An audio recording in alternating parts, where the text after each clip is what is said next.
Hello students, welcome back. Our fourth chapter, Keeping Diseases Away. In the last class, we learned some of the bacterial diseases which affects the human being. Today, we can learn some of the viral diseases. Let's learn the structure of the virus. The virus has a simple structure with a DNA or RNA molecules within a protein coat. Virus has no cell organelles as seen in the normal cells. Hence, virus multiplies by taking control over the genetic mechanism of the host cells. The virus infect not only human beings but also plants and other animals and even bacteria. Have you heard about Nipah virus? It was a fatal disease that Kerala faced last year. It's a viral disease. Let's have a look how the transmission of the disease in Nipah virus take place. Look at the table here. The natural vector of the Nipah virus is the fruit-eating bats. The situations that enable the virus to reach the human beings is through saliva and urine of the bats, remains of fruits eaten by the bats, and other living beings that eaten the remains of fruits eaten by bat. Through these, the Nipah virus reaches the human being.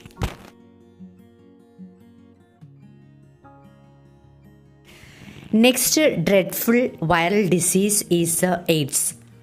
AIDS means acquired immunodeficiency syndrome. It is caused by the virus called HIV, Human Immunodeficiency Virus. Lymphocyte plays a major role in providing immunity to the body. HIV enters the body and multiplies using the genetic mechanism of lymphocytes. Hence, the number of lymphocytes decreases considerably and reduces the immunity of the body. Various other pathogens which enter the body in such a situation make the condition of AIDS even more fatal. Our next topic is the mode of transmission of AIDS.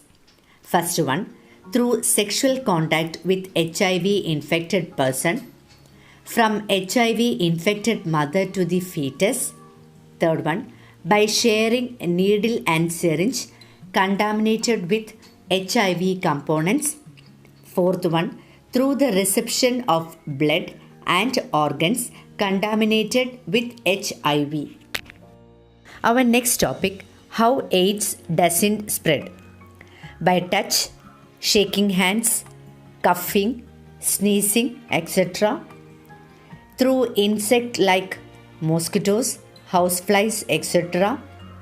By staying together and sharing food. By using the same toilet. By taking bath in the same pond. Through these, AIDS doesn't spread. Our next viral disease is the hepatitis. Hepatitis is a liver disease. Hepatitis is caused by virus. Inflammations of the liver is a major symptom. When the flow of bile secreted by the liver is blocked, an increase in the level of bile pigment called bilirubin in blood is noticed. The external symptoms of this disease are, it imparts dark yellow color to the mucous membrane, white portion of the eyes and the nails. Hepatitis disease is transmitted through contaminated food and water, blood components and excreta of the patient. Dengue fever and chikungunya are also viral diseases. These diseases are transmitted through mosquitoes. Next topic is fungal diseases. The fungi are of various types. Some fungi are pathogenic. The toxins produced by the fungi cause diseases. First one, ringworm. Ringworm is a skin disease caused by certain types of fungi. The disease manifests as round, red blisters on the skin. This disease spreads through contact. Next fungal disease is the athlete's foot.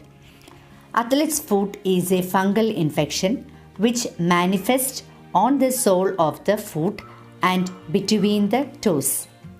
The appearance of reddish scaly rashes that cause itching is a major symptom. Pathogens enter through the toes when they come in contact with contaminated water and soil. Our next topic is the diseases caused by protozoa. The protozoans are unicellular eukaryotes. Malaria is an example of a disease caused by protozoa. In malaria, the pathogen is a plasmodium, vector is a female Anopheles mosquito, and host is a human being. The symptoms are high fever with shivering, profuse sweating, headache, vomiting, diarrhea, anemia. Our next topic is filariasis. Filariasis is caused by filarial worm that are spread by Culex mosquitoes. The worm stays in the lymph duct and obstructs the flow of lymph by blocking the duct. This causes swelling in the lymph duct. Polluted surroundings promote the multiplication of pathogens. The increase in the number of vectors like mosquitoes, houseflies, etc. lead to the spread of communicable diseases much beyond control. In order to control the spread of communicable diseases, it is necessary to avoid situations that lead to the multiplication of pathogens and vectors. So, it is our duty to keep our surroundings clean.